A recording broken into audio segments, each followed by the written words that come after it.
नमस्कार। प्लान में आपका स्वागत है। हमेशा की तरह आपसे निवेदन है, प्लान को सब्सक्राइब करें, बेल आइकन जरूर दबाएं, हमारे वीडियोस को लाइक करें और फ्रेंड्स एंड फैमिली के साथ शेयर करें। दोस्तों, दुनिया का जियो पॉलिटिक्स बड़ी तेजी से बदल रहा है। आप लोग अच्छे से जान रहे हैं, समझ रहे हैं इस बात को। Every moment there is something new is happening. और नेक्स्ट मोमेंट क्या होने वाला है ये भी शायद पता नहीं किसी को। अभी 2 दिन पहले चीन के विदेश मंत्री वांग यी जो है भारत आए थे और बहुत लंबे समय, लगता है 5 साल के बाद, गलवान वगैरह घटना के बाद कभी कोई चाइनीज फॉरेन मिनिस्टर भारत नहीं आया। हमारे फॉरेन मिनिस्टर जरूर चाइना गए थे, लेकिन वहां से कोई नहीं आया था। ये पहली बार है। और ये हुआ है, ये जो अपने ट्रम्प भाई साहब जो हैं, द ग्रेट ट्रम्प भाई साहब, उन्होंने जो पूरी दुनिया में हलचल मचा रखी है, उसी का ये फॉल आउट है। क्योंकि चाइना भी उससे पीड़ित है और भारत भी पीड़ित है। अभी आप देखेंगे तो भारत पर जो टैरिफ लगी हुई है 50% की, 25 अभी है, 27 तारीख से 50 हो जाएगी। ब्राजील पर ऑलरेडी 50 लगी हुई है। इंडिया में तो 25% बढ़ाने के बाद 50 हुई है, ब्राजील में ऑलरेडी 50 लगी हुई है, कनाडा में 35 लगी हुई है और चाइना पर भी जो 35 लगा हुआ है।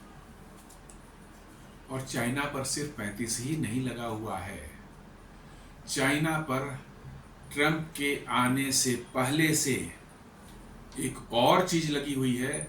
उनके जितने भी शिप्स हैं वो अमेरिकन पोर्ट से डॉक करेंगे, वहां पर रुकेंगे, तो उनको हर शिप के लिए जो है डॉक करने के लिए $1 लाख चुकाना पड़ेगा। जी हाँ, $1 लाख। तो वो कहाँ जाएगा? वो भी तो टैरिफ के जैसा ही है। तो चाइना भी 35% है, लेकिन उसकी टैरिफ जो है करीब करीब 100% के आसपास हो जाती है। सबको जोड़ लेंगे आप तो, जी हाँ, सबको यदि जोड़ लेंगे तो ये शायद 100% से ऊपर चला जाए। इसलिए चाइना भी इसमें बुरी तरह से फंसा हुआ है, भारत भी बुरी तरह से फंसा हुआ है, ब्राजील तो है ही, साथ साथ कनाडा और कई कंट्री 39% जो है, 39% उन्होंने स्विट्जरलैंड पर लगाया है, स्विट्जरलैंड में फंसा हुआ है। रसिया पर तो खैर तमाम तरह के जो है 21,000 सैंक्शंस जो है रसिया पर लगा रखे हैं उन्होंने, इसलिए रसिया के बारे में कुछ कहना ही नहीं है। तो इसी सिलसिले में जो चाइनीज प्रेसिडेंट यहां आए हैं, उसके क्या मतलब है और क्या भारत के साथ उसका चीन के संबंध कितने सुधर सकते हैं, यह समझने की कोशिश करते हैं। भारत ने अपना ट्रेड डील जो हो रही थी उसमें अपना स्टैंस हार्डन कर दिया है, पहले से ही कर रखा है। कोई टैरिफ कट जो है फार्म और डेयरी वगैरह पर भारत नहीं करने जा रहा है, जैसा अमेरिका चाह रहा था। और साथ साथ जो है अमेरिका के जीएम फूड्स, जीएम क्रॉप्स जो है वो लेने से मना कर दिया है। और उनके डेयरी प्रोडक्ट्स जो कि नॉन वेज गायों से भी से पैदा करते हैं, जी हाँ, गायों को उनके चारा में मीट खिला करके जो है उनके अंदर में फैट बढ़ाया जाता है, ताकि उनके दूध और पैसे उसके मिल सके, वो भी भारत ने रिजेक्ट कर दिया। बोला नहीं, कुछ भी नहीं हो, कुछ भी कर लें, ये नहीं हो सकता।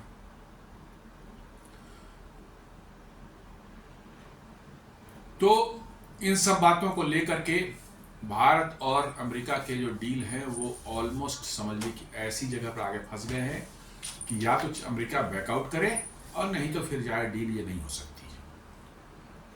और डोनाल्ड ट्रंप जो हैं वो अपनी जीत पर अड़े हुए हैं। दरअसल मैं शुरू से बोल रहा हूं कि ये रसिया से तेल लेना या ऑयल लेना ये सबसे मतलब कम है। भारत की आर्थिक प्रगति को कैसे नीचे लाया जाए, कैसे उसको रोका जाए, इनका मेन जो मकसद यही है। जी हाँ, मेन मकसद है कि भारत की प्रगति को कैसे रोका जाए, कैसे इनको डाउन किया जाए, ताकि आप एक अनदर चाइना बन करके अमेरिका के कॉम्पिटिटर बन के खड़े ना हो जाए। एक एसबीआई की रिसर्च बताती है कि यदि भारत में अमेरिकन डेयरी प्रोडक्ट्स को अलाउ कर दिया जाता है आने के लिए जो है, तो भारत के डेयरी फार्मर्स जो हैं उनको 1.03 लाख करोड़ के नुकसान हो सकते हैं। जी हाँ, डेयरी फार्मर्स को 1.03 लाख करोड़ के नुकसान हो सकते हैं। आप समझ सकते हैं कितना बड़ा नुकसान है। और डेयरी पर इतनी बड़ी तादाद में, इतनी बड़ी संख्या में हमारे यहाँ लोग डिपेंडेंट हैं और अपना जीवन यापन कर रहे हैं, उनकी क्या हालत होगी आप अंदाजा लगा सकते हैं। इसलिए भारत सरकार ने साफ साफ कर दिया कि नहीं, आप कुछ भी करना है आप कर लें, हम आपसे ये चीज हम नहीं मानने वाले हैं। और इन्हीं सब ये क्यों था? क्योंकि अमेरिका चाहता है भारत का डेयरी सेक्टर खत्म कर दें, भारत का एग्रीकल्चर सेक्टर उसको चौपट कर दें, ये भारत के जो है फिशरी सेक्टर खत्म कर दें, एमएसएमई खत्म कर दें। और ये चारों सेक्टर जो है भारत की इकोनॉमी के बैकबोन हैं। जी हाँ, ये ना समझें हम लोग कि हमारे बड़े बड़े फैक्ट्रीज, बड़ी बड़ी रिफाइनरीज, बड़े बड़े जो मतलब कि स्टील प्लांट्स जो हम लोग देखते हैं देश में, बड़े बड़े पावर प्लांट्स लगे हुए हैं, वो हमारे देश को चला रहे हैं। ये गलतफहमी है। हमारे देश की इकोनॉमी के रीढ़ जो है वो यही चारों sector, farming, dairy, fisheries and MSME. आप एमएसएमई को उठा के देख लें, सबसे ज्यादा एम्प्लॉयज जो हैं काम कर रहे हैं आज के दिन में, जो जॉब जिनको मिली हुई है वो एमएसएमई में है। आप एग्रीकल्चर को उठा के देख लें, डेयरी को उठा के देख लें, करोड़ों के तादाद, छोटे मोटे करोड़ों के तादाद में जो है लोग इसमें काम कर रहे हैं। ठीक है, उनका मैं मानता हूं उनके इनकम कम होंगे, 50,000 कमाते होंगे, 70,000 कमाते होंगे, 1 लाख कमाते होंगे, ज्यादा नहीं कमाते होंगे, लेकिन उनसे उनका घर चल रहा है, उनका परिवार चल रहा है, उनके बच्चे पढ़ रहे हैं, उनके एम्बिशंस जिंदगी के वो पूरे हो रहे हैं। और उसको अमेरिका चाहता है कि उसको डिस्ट्रॉय कर दे, क्योंकि यही भारत को चला रहे हैं। जो छोटे उद्योग हैं, जो फार्मिंग है, जो डेयरी है, यही भारत को चला रहे हैं। ठीक है, मैं नहीं कहता वो बड़े उद्योग जो है वो कंट्रीब्यूट नहीं कर रहे हैं, बिल्कुल कर रहे हैं, इसमें कोई दो मत नहीं है। लेकिन ये छोटे उद्योगों में इतनी बड़ी संख्या में लोग एम्प्लॉयड हैं, और यही कंसर्न है भारत का। क्योंकि भारत में जैसे देश में जिसमें 140 करोड़ लोग हैं, वहां पर आप ये नहीं सोच सकते कि हर आदमी की इनकम जो 5 लाख 10 लाख रुपए महीने की हो सकती। नहीं, ये कभी नहीं होगी, ये कभी नहीं हो सकती। इतने लोग हैं, उसमें निश्चित रूप से जो है काफी बड़ी संख्या में लोग जो है लोअर इनकम में काम करते हैं, और उनकी तादाद जो है करोड़ों में है, और इसलिए भारत सरकार उसे कॉम्प्रोमाइज नहीं कर सकती। और इसी को तोड़ने का जो है उनका जो है एम है अमेरिका का और ट्रंप का, ताकि वो भारत की इकोनॉमी की जो बैकबोन है उसको तोड़ सके। अब देखा जाए तो चाइना का जो भारत नजदीकियां अब बढ़नी शुरू हुई हैं। आपने देखा होगा जैसे ही टैरिफ अनाउंस हुआ उसके तुरंत बाद जो है भारत ने ये अनाउंस कर दिया कि प्रधानमंत्री मोदी जो एससीओ समिट में तियानजिन जो है चाइना का शहर है, वहाँ एससीओ की समिट हो रही है, वहाँ पर जाने वाले हैं। और वहीं पर पुतिन से और जी जिनपिंग से जो है उनकी बायलेटरल मीटिंग हो सकती है। मीटिंग तो होगी, समिट तो होगी, उसके अलावा दोनों अलग अलग बायलेटरल मीटिंग कर सकते हैं दोनों के साथ में। ये अमेरिका को एक बहुत बड़ी मैसेजिंग गई है कि भाई तुम होगे दादा दुनिया के, पैसे तुम्हारे पास ज़्यादा होंगे, बट हमारे पास भी ऑप्शंस की कमी नहीं है। और चूंकि ये तीनों देश ही सबसे ज़्यादा पीड़ित है, और चौथा ब्राज़ील, और एक जो है आपका स्विट्जरलैंड, चूंकि इन्हीं पांचों पर सबसे ज़्यादा अमेरिका, इस पर तो रसिया पर तो आप कहिए कि 21,000 सैंक्शन लगे हुए हैं, लेकिन भारत पर 50%, चीन पर 35%, और उनके शिप्स को वहां डॉक होने में $1 लाख रख देना है। ब्राजील पर 50%, स्विट्जरलैंड पर 39%, वैसे सभी पर लगे हुए 20, 25, 30, कनाडा पर भी 35%। यस, कनाडा ना देना था। ये सब सबसे बड़े पीड़ित देश हैं, और इसलिए इसमें से रसिया, चाइना और इंडिया का आपस में नज़दीकी बढ़ाना ये स्वाभाविक है, क्योंकि आपको जब डिफ़िकल्ट टाइम्स आता है तो आप अपने दुश्मन के साथ भी शायद मिल करके जो है सरवाइव करने की कोशिश करते ही, और exactly this is what is happening.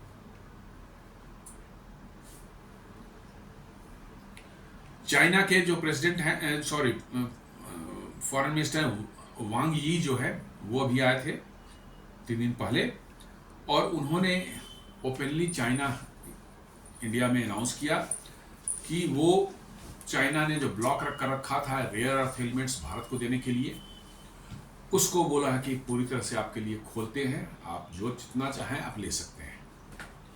उसी तरह से जो है फर्टिलाइजर्स, कुछ डीएपी फर्टिलाइजर्स, एक स्पेशलाइज्ड फर्टिलाइजर होता है डाई अमोनियम फॉस्फेट, उसको भी चाइना ने रोक रखा था, उसको भी खोल दिया है। उन्होंने कहा कि आप फर्टिलाइजर ले सकते हैं चाइना से, और साथ साथ जो है एक और इम्पॉर्टेंट कंपोनेंट था जिस पर भी रोक लगी हुई थी, वो थी टनल बोरिंग मशीन, टीबीएम जिसको बोलते हैं। टनल बोरिंग मशीन जो है वो हमारे इंफ्रास्ट्रक्चर प्रोजेक्ट्स जो होते हैं, मेट्रो जहाँ बन रहे होते हैं, अभी आपका बुलेट ट्रेन जो बन रहा है मुंबई में, जो है अंडरग्राउंड टनल बन रहा है, या मेट्रोज बन रहा है, या बहुत जगह रेलवेज जो है बनते हैं, वहाँ पर टनल की जरूरत पड़ रही है। आप उत्तराखंड में देख ले, रेल जो बन रहा है ऋषिकेश कर्णप्रयाग जो है 125 किलोमीटर का, उसमें करीब करीब जो है 90% पोर्शन जो है टनल के अंदर में ही है। तो टनल बोरिंग मशीन उसको जो है उसकी बहुत ज़रूरत पड़ती है, और चाइना से ही आता है, और तो जर्मनी से आता है, बट उसकी बैटरीज और बहुत से कंपोनेंट्स जो चाइना से आते हैं, उसके बगैर वो चल नहीं सकता। उस पर भी चाइना ने रोक लगा रखी थी, वो टनल बोरिंग मशीन भी उन्होंने खोल दी है कि आप ले सकते हैं। ये एक इंडिकेशन है कि अब भारत अपनी डिपेंडेंसी बहुत तेजी से अमेरिका पर घटाएगा। अमेरिका को वर्चुअली हमें, मेरा अपना मानना है कि अमेरिका से जितना कम आप रिश्ता रखें, जितने कम आपका रिलेशनशिप हो, उतना ही आप सेफ हैं और बेहतर हैं। क्योंकि अमेरिका जैसा अनप्रेडिक्टेबल, अनफेथफुल, माने रिलायबल, अनट्रस्टवर्दी, आप जो भी कह सकते हैं, मक्कार, जो कहना चाहें आप कह सकते हैं, उससे बड़ा कोई और देश नहीं मिलेगा। क्योंकि अमेरिकन साफ कहते हैं कि they work only with anyone, जहां पर उनका इंटरेस्ट सर्व होता है वो सिर्फ उन्हीं के साथ काम करते हैं, सिर्फ उनका इंटरेस्ट सर्व होना चाहिए। प्रॉब्लम यहीं पर है, जब दो देश आपस में काम करते हैं तो दोनों के इंटरेस्ट फुलफिल होने चाहिए, लेकिन आपको जो है उनको सिर्फ अपना इंटरेस्ट जहां फुलफिल होता है वो साफ करते हैं, वहीं काम करते हैं। चाइना के साथ आपकी रेयर अर्थ का जो डीलिंग था, बिकॉज रेयर अर्थ के मैग्नेट्स से इतनी बड़ी तादाद में आज इस्तेमाल होते हैं, या रेयर अर्थ के और एलिमेंट्स जो हैं आपके मॉडर्न इंडस्ट्री में जो है इतने ज़्यादा उसके इस्तेमाल हैं, ईवीज़ में उसकी इस्तेमाल बहुत ज़्यादा है। आपको विंड टर्बाइंस वगैरह जो बनते हैं ग्रीन एनर्जी की, उसमें ज़रूरत पड़ती है, आपके सोलर पैनल्स के मैन्युफैक्चरिंग में ज़रूरत पड़ती है। इसके साथ साथ जो है नॉट ओनली ईवी में, बट आपके सभी कार्स में आपके पावर विंडोज लगे होते हैं, आप उसके अंदर में इलेक्ट्रॉनिक्स है, आपका पावर स्टीयरिंग है, सब में छोटे छोटे हल्के छोटे छोटे मोटर रखे हैं। पावरफुल मोटर, छोटे हैं लेकिन पावरफुल है। आपने कभी ध्यान नहीं दिया, आपकी गेट में पावर विंडो जो है, आपका ग्लास जो है ऊपर नीचे होता है, वो एक बहुत छोटा टाइनी मोटर जो है आपके गेट के अंदर में लगा, चारों गेट में एक एक लगे हुए हैं, वही ऊपर नीचे करते हैं। यदि रेयर अर्थ नहीं मिले तो वो मोटर इतने बड़े साइज का हो जाएगा, और उसको फिट करना गेट में बहुत मुश्किल होगा। आप फिट करेंगे तो विल बी सो बल्कि, टू बल्कि, आपकी गाड़ी की वेट बढ़ जाएगी, हर तरह की समस्या आएगी। तो ये ना समझा कि सिर्फ ईवी में होता है, आपके सभी कारों में आज के दिन में आपके सारे कार्स जो हैं उसमें जो है बहुत बड़ी संख्या में तादाद में जो है रियर अर्थ मैग्नेट्स इस्तेमाल होते हैं। तो रियर अर्थ की जो है हमारी डिपेंडेंसी चाइना पर करीब करीब 85% के लगभग में है। आप इसको देखें, हम इंपोर्ट करते हैं वहाँ से रेयर अर्थ 85% नहीं है, कम से कम 66.4% है चाइना से हम इंपोर्ट करते हैं। देन जापान से 12% करते हैं, रसिया से 6.7% करते हैं, कोरिया से 4.3% करते हैं और अदर से 10.5%। रेयर अर्थ मिनरल्स जो हैं वो बहुत कम देश में पाया तो हर जगह जाता है। ये कन्फ्यूजन दूर कर ले हर कोई कि पाया हर जगह जाता है। डिपॉजिट्स तो करीब करीब हर देश में मिल जाएंगे, लेकिन उसमें आपको उसका मिनरल माइनिंग, एक्सट्रैक्शन और रिफाइनिंग जो है उसमें चाइना ने महारत हासिल कर रखी है और वो करीब दुनिया के 90% of the rare earth minerals का रिफाइनिंग करता है। इवन अमेरिका 70% डिपेंडेंट है रेयर अर्थ के लिए चाइना पर। भारत में भी रेयर अर्थ के बहुत बड़े डिपॉजिट्स अभी रिसेंटली पिछले महीने ही डिक्लेयर किया था जियोलॉजिकल सर्वे ऑफ इंडिया ने। एक जगह है बालोतरा करके जो है राजस्थान में, वह बहुत बड़ा एक डिपॉजिट मिला है, बहुत ही बड़ा, चाइना से भी बड़ा है। चाइना में जितने रेयर अर्थ के डिपॉजिट हैं उससे ही बड़े हैं। लेकिन प्रॉब्लम है कि उसके लिए आप सेटअप बनाएंगे, रिफाइनिंग करने, माइनिंग करना, एक्सट्रैक्शन करना, देन उसको ये करना, क्या कहते हैं, रिफाइन करना जो है, आपको उसमें कम से कम 3, 4, 5 साल लगेंगे। ये पहले होना चाहिए था, ये सब स्टेप्स पहले उठाने चाहिए थे। लेकिन भारत में एक सबसे बड़ी समस्या है कि जब तक आसानी से कहीं से आपको मिल रहा होता है, आप हाथ पांव चलाते ही नहीं है। जी हाँ, मैं सही बोल रहा हूँ। हम लोग भारतीय जो है लेजी हैं। जो चीज़ हमें आसानी से मिल रही है कहीं से, हम उसमें थोड़ा भी एफर्ट नहीं लगाते कि भाई अपने घर में थोड़ा मेहनत करके अपने यहाँ बना लें, क्योंकि डिपेंडेंसी दूसरे पर होना जो है अपने आप में बड़ा ही खतरनाक सिचुएशन क्रिएट कर देता है। जब क्राइसिस सब आती है तो वही डिपेंडेंसी जो है आपको उसके सामने झुकने पर मजबूर कर देता है। और भारतीयों ने यही गलती की है कि उन्होंने अब जो क्रिटिकल थे चीज़ें थी, जब तक मिल रही थी बड़े आराम से ले रहे थे। यही चीज़ एपीआई में कर रखा है इन लोगों ने। 90s में आप अर्ली 90s में जाएंगे, करीब करीब 100% एपीआई जो फार्मास्यूटिकल्स दवाओं के जो है भारत में बनते थे। चाइना ने बनाना शुरू कर दिया, सस्ते में देना शुरू कर। इन्होंने कहा भैया यहाँ बनाकर कितना महंगे में हम क्यों ले रहे हैं, थोड़ा ज़्यादा पैसा लग रहा है, थोड़ा कम पैसा हम चाइना से मंगा लेते हैं, हम ज़्यादा कमा लेंगे। और इन्होंने चाइना से मंगाना शुरू किया। जितनी भी इंडस्ट्री थी एपीआई बनाने की, वो सारी की सारी बंद हो गई और आपकी डिपेंडेंसी 90% चाइना पर हो गई थी। अभी भारत सरकार ने कुछ पीएलआई स्कीम 3-4 साल पहले उसको लॉन्च किया था। अब वो घट करके 60 to 65% आप आए हैं। अगले 2-3 साल में आप शायद 20-25% पर आ जाएंगे आपकी डिपेंडेंसी। तो आप समझ लें कि वो काम हम कर सकते हैं, ऐसा नहीं कि हम नहीं कर सकते हैं, खूब आराम से कर सकते हैं। लेकिन उसके लिए थोड़ा एफर्ट्स और थोड़ा डिटर्मिनेशन की जरूरत होती है, जो कि हमें मिसिंग होती है कहीं ना कहीं। और फिर बाद में जब क्राइसिस में आते हैं तो हमें हाय तौबा मचाना शुरू कर देते हैं। तो इसलिए मैं कहता हूं कि भारत सरकार और यहाँ खासकर इंडस्ट्रियलिस्ट, आप सिर्फ प्रॉफिट पर नहीं जाएं कि आपको कितना प्रॉफिट हो रहा है। कम प्रॉफिट होना भी जो है ना, यदि वो देश हित में है तो आपको वही करना चाहिए। बहुत ज़्यादा प्रॉफिट आप कमाने के उसमें है, लेकिन वो देश हित में नहीं है, तो ये आपका जो है ऐसा सोचना बिल्कुल गलत है, निहायत ही गलत है। हर कोई प्रॉफिट कमाना चाहता है, कोई दिक्कत की बात नहीं, लेकिन वो प्रॉफिट देश हित में नहीं है। तो आप जो कर रहे हैं वो समझ लीजिए कि देशद्रोही नहीं कहा जाए तो एंटी नेशनल तो वो है ही, वो कर सकते हैं। देशद्रोह थोड़ा सा ज़्यादा डेरोगेटरी रिमार्क्स हो जाएगा, लेकिन मैं एंटी नेशनल बोलूँगा इसको कि साहब आप कर सकते थे वो काम, थोड़ी सी मेहनत करके जो है, थोड़े से कम प्रॉफिट यदि आप कमाते, देश सुरक्षित रहेगा आपका। और आपकी बिजनेस, आपका इंडस्ट्री तभी तक चल सकता है जब तक देश सुरक्षित है। आप ये ना समझें कि देश असुरक्षित हो जाएगा और आपका चलता रहेगा, बिल्कुल नहीं।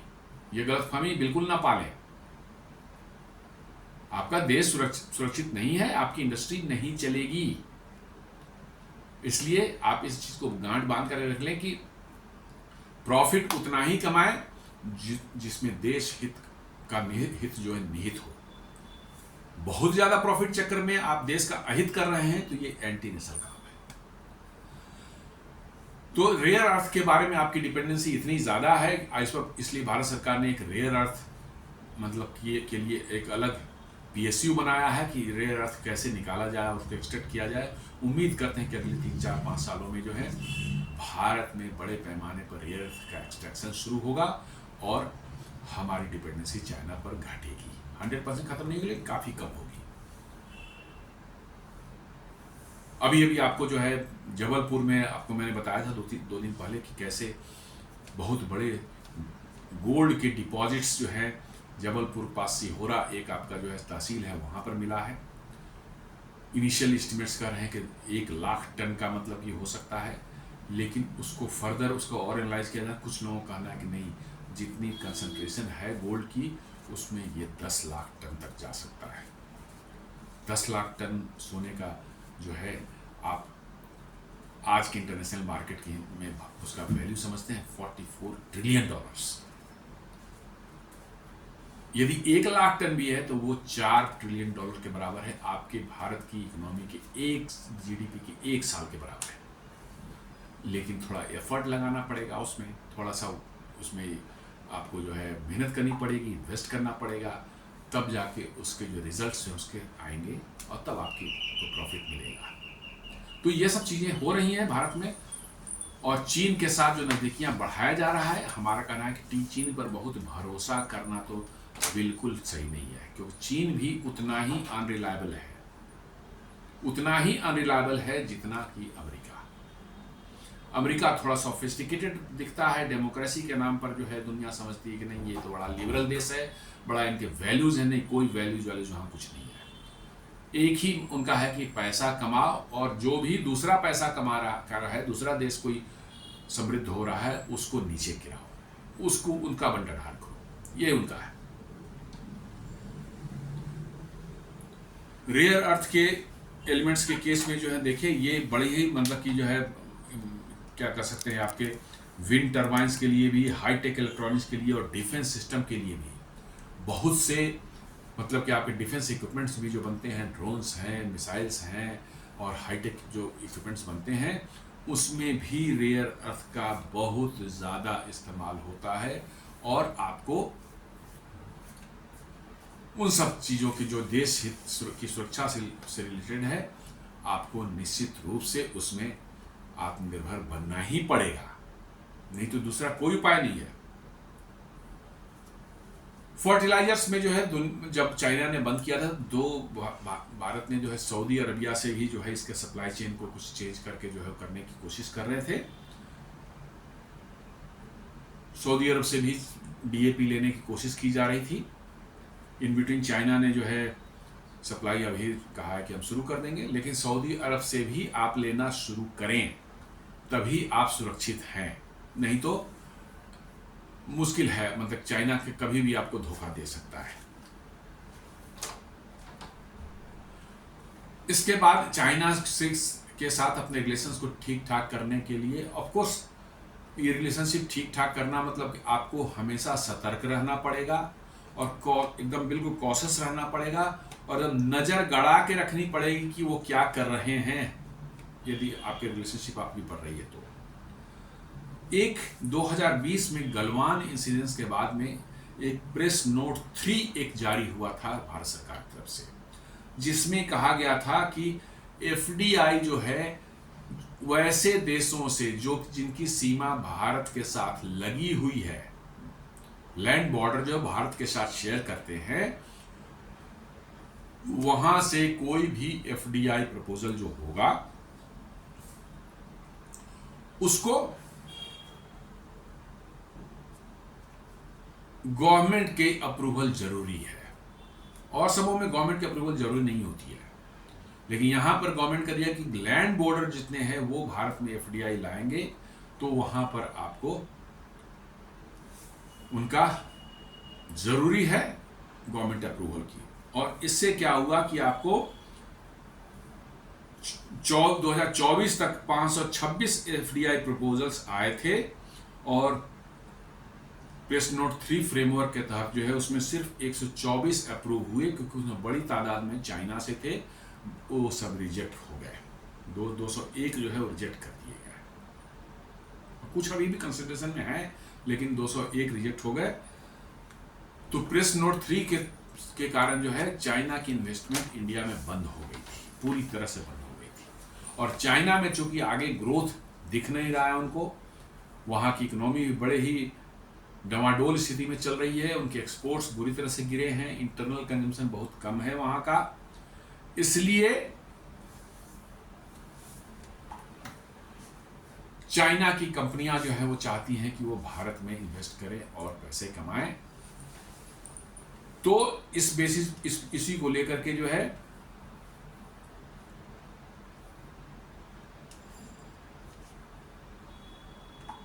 अमिताभ कांत जी एक हैं, वो हमारे नीति आयोग के जो है वो हेड रह चुके हैं, सीईओ रह चुके हैं पहले। उन्होंने कहा कि why India should seek closer ties with China, Amitabh Kant explains. He argued that to reduce input and component cost in key sectors, India should pursue joint ventures with China, particularly for critical components and manufacturing inputs. उनका ये suggestion है कि भारत को China के साथ कुछ joint venture करने चाहिए उन सेक्टर में जो क्रिटिकल है हमारे लिए, खासकर जो है कंपोनेंट्स को वाला सेक्टर जो है। आज भी आप देख लीजिए, मतलब कि जो मोबाइल फ़ोन जो भारत में बनते हैं, लेकिन बहुत बड़ी तादाद में उसमें कंपोनेंट्स जो लगते हैं, अंदर में हज़ारों कंपोनेंट्स हैं। पीसीबी है, आपको छोटे छोटे चिप्स हैं, छोटे छोटे कंपोनेंट्स है, आपको जो है यूएसबी का पोर्ट है, तो आपको मतलब कि जो है स्पीकर है, कैमरेज हैं, ये सब बहुत छोटे छोटे अलग अलग कंपनियां बनाती हैं। इसमें बहुत से अब तो थोड़े बनने शुरू हो गए भारत में भी, लेकिन बड़ी तादाद में ये बनते थे कहाँ, चाइना में, और हम इंपोर्ट करते थे। लेकिन उनका कहना है कि हम इन कंपोनेंट्स पर भी अपनी डिपेंडेंसी जो है कम करें, यहाँ भारत में मैन्युफैक्चरिंग इनका शुरू हो। इसके लिए हमें चाइना के साथ जो है कोलैबोरेट करके ज्वाइंट वेंचर्स करने चाहिए। His point, for China's PLI and industrial ambitions to succeed, collaborating with China is a practical necessary despite strategic tensions. उनका कहना है कि भारत ने PLI स्कीम जो लॉन्च किया था उसमें काफ़ी सक्सेस मिला है, लेकिन उसको और सक्सेस मिलने के लिए चाइना के साथ एक प्रैक्टिकल जो है, collaborating with China is a practical solution despite strategic tensions हैं, चाहे बॉर्डर का टेंशन है, उनका जो है एग्रेसिव अप्रोच है भारत के साथ, जो है भारत के बॉर्डर्स पर जो है वो जो कर रहे हैं, और भारत को कमज़ोर करने की उनकी जो कोशिश है वो है, लेकिन उसमें हमें कॉशस रहते हुए हमें कॉशस रहना है, और साथ साथ जो है अपने कंपोनेंट्स जो हमारे यहाँ बनते हैं उन सेक्टर्स में ग्रोथ लाने के लिए हमें चाइना के साथ कोलैबोरेट करके, उनकी कंपनियों के साथ कोलैबोरेट करके जो है ज्वाइंट वेंचर करके भारत में उन कंपोनेंट्स को बनाने का जो है व्यवस्था करनी चाहिए। और मुझे लगता है कि ये है, मतलब कि जो है अच्छा मैंने ये सुझाव है। और अभी जो नीति आयोग ने भी एक प्रपोज किया है गवर्नमेंट को कि हम लोग 24% जो है इन्वेस्टमेंट जो है किसी भी कंपनी में, चाइना का 24% इन्वेस्टमेंट जो है हम लोग अलाउ करें।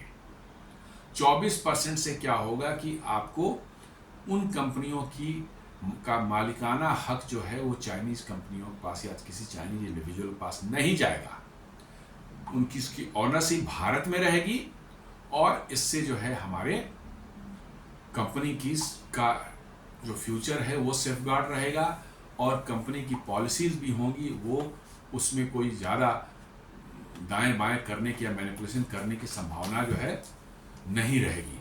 ये उन्होंने एक सुझाव दिया है नीति आयोग ने, ये बहुत अच्छा सुझाव है। अब मेरा कहना है कि चाइना भी आज के दिन में इन्वेस्ट कर सकते, क्योंकि यूरोप में एंटी चाइना हुआ, अमेरिका में एंटी चाइना चल रहा है पूरा, तो अब चाइना के लिए भी अब क्या करेगा, वो एक्सपोर्ट नहीं हो रहा तो उसकी कंपनियां बाहर में ही अपना इन्वेस्ट करके जो है कुछ पैसे कमाएं, ये सोच रही हैं। तो ये आपको देखना पड़ेगा कि भाई चाइना के साथ ठीक है आपकी टेंशंस है, लेकिन कॉशस अप्रोच करते रखते हुए आपको आगे बढ़ना पड़ेगा, और अमेरिकन थ्रेट जो है इसको काउंटर करने का ये भी एक उपाय है। रशिया के साथ आप कर रहे हैं, चाइना के साथ आप कर रहे हैं, ब्रिक्स में तो अपना जो चल रहा है वो चल ही रहा है, बट चाइना के साथ करके आप अपनी जो टेक्नोलॉजिकल आपका जो कुछ वो है, क्योंकि आज चाइना के पास भी टेक्नोलॉजी तो है, इसमें कोई दो मत नहीं है कि चाइना के पास भी आज के दिन में टेक्नोलॉजी है, और खासकर मिनरल्स माइनिंग और मतलब कि जो है मेटलर्जी, इन सबों में चाइना ने काफ़ी इन्वेस्ट किया है पिछले 25, 30, 40 सालों में, और बहुत अच्छी महारत हासिल की है। और ये ऐसे क्रिटिकल सेक्टर हैं, मेटलर्जी, मिनरल्स एंड मतलब कि जो है माइनिंग का जो ये है, इनमें जो है आपको यदि महारत हासिल हो जाती थी, you are the king of the world. क्योंकि इनकी ज़रूरत के बगैर आप चाहे जितना भी एआई डेवलप कर लें, आईटी कुछ भी डेवलप कर लें, जब तक मटेरियल नहीं आपके पास में है कुछ नहीं बनेगा। मटेरियल, सही मटेरियल और सही मेटलर्जी वाली मटेरियल आपके पास में होगी, तभी आप सेमीकंडक्टर बनेगा, आपका स्टील बन सकता है, विंड टरबाइन बन सकते हैं, मोबाइल फ़ोन, तब मटेरियल चाहिए, और उसमें चाइना ने महारत हासिल कर ली है। रेयर अर्थ में आप देख लीजिए कि दुनिया उसके सामने हाथ जोड़ कर खड़ी है भी हमें आप रेयर अर्थ दे। तो मैं ये कह रहा हूँ कि आपको जिन क्षेत्र में आप लैग कर रहे हैं, उस क्षेत्र में चाइना के साथ कोलैबोरेट करने में कोई हर्ज नहीं है, और ये 24% जो उन्होंने अलाउ किया है वो भारत सरकार को माननी चाहिए। अब एक छोटा सा एक और न्यूज़ हम ले लेते हैं, जो अभी 20-21 को जो हमारा ये था, क्या कहते हैं, नोटैम जारी हुआ था, जिसमें बड़ा हुआ था कि 4800 किलोमीटर का है ये अग्नि 6 होगा या सूर्या मिसाइल होगा। फाइनली जो है निकल कर के आया कि भाई ये अग्नि 5 का ही दोबारा टेस्ट किया, मैंने यूज़र ट्रायल हुआ है, और ये 4800 किलोमीटर रेंज इसका फिक्स किया गया था, और बिल्कुल वहीं पिन पॉइंट होकर के गिरा है। लेकिन अभी भी एक्सपर्ट्स कह रहे हैं कि नहीं, इसकी ट्रेजेक्ट्री जो है बहुत ही लॉफ्टेड ट्रेजेक्ट्री थी, बहुत ही ऊंचा जाकर के ये नीचे गिरा है।